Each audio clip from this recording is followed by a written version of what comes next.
So, what kind of food did you have for meals? well, we had mostly what was on the farm, and I don't think we ever bought any meat. It seems to me that we were brought up on canned. We'd kill a pig or a calf, a male calf, and then she would can them, put them in that same copper boiler, or cover them up with water and boil them that way, can them that way. So we had, and then Dad would get a big barrel of we called it in Finnish sidlia. It must be pickled herring, and we'd have that. In fact, on a Monday morning when this Mrs. Hendrickson, that was her name, would come and do my washing for me, and so we'd on Monday mornings we always had potatoes with the peelings on, and some of that cilia, that pickled herring, boiled with it, and that was what the meal consists of. So this one particular time, we also had this onions and butter that we used for gravy. We were great on potatoes and always had to have gravy. So we just cut up some onions and put hot water and butter. And so this same oil came over one time, and he took I think it was he took this bowl and thought it was the best soup he had ever tasted.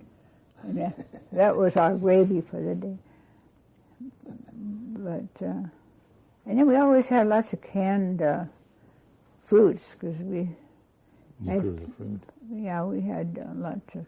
How about vegetables? Where did you get those?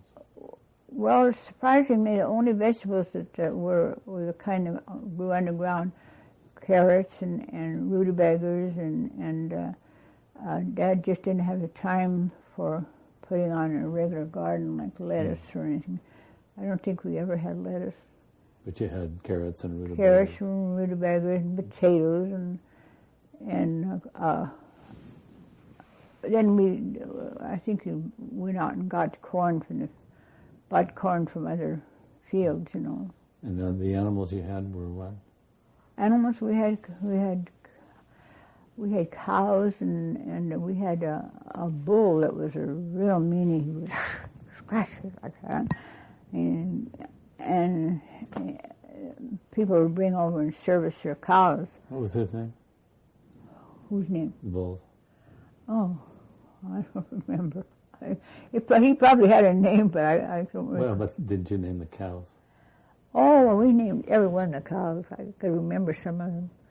Sarah and Wanted and Bessie and we had about 50 cows. So we knew each one of their names, and they'd all go into their own stall. If one happened to go in the other stall, the other one, the owner would kick it, see that he got out of it. So. And you had pigs too?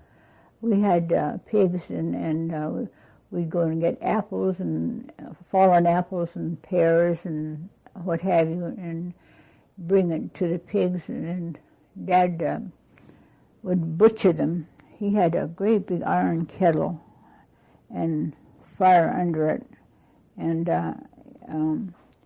he would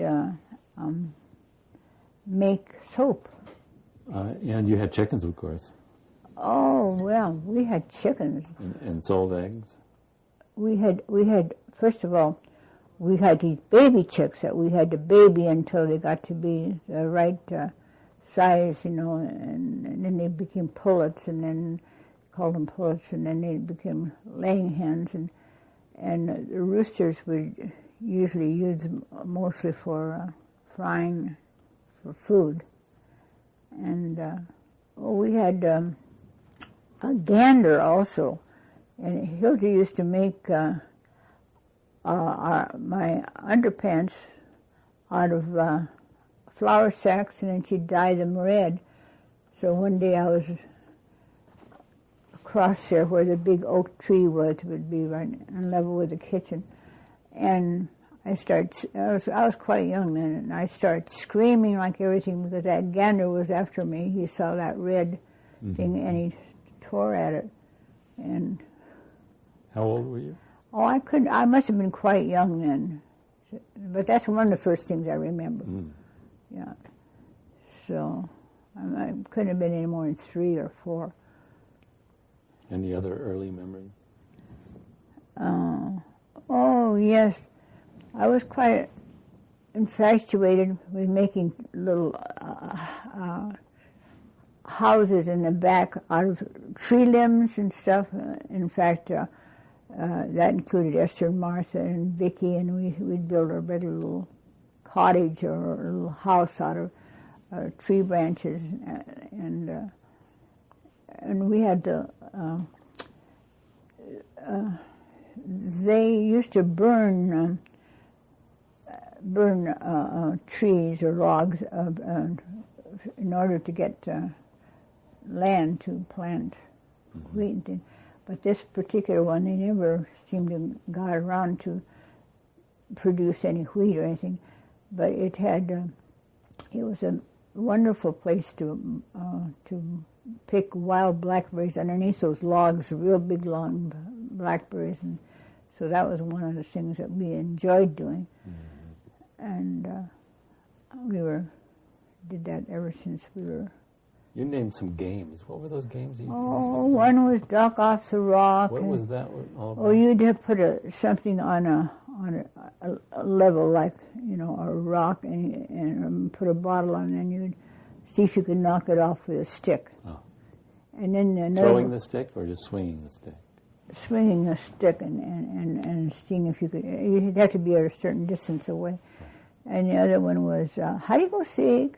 Play that, and Andy over the woodshed, and that was throwing the ball, and then you run and to a certain base before the other person caught you or something.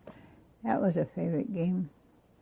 Hide and Go Seek, I think, was always the best of the games. Now where do we go? Well, why don't we stop here? Okay. Good idea.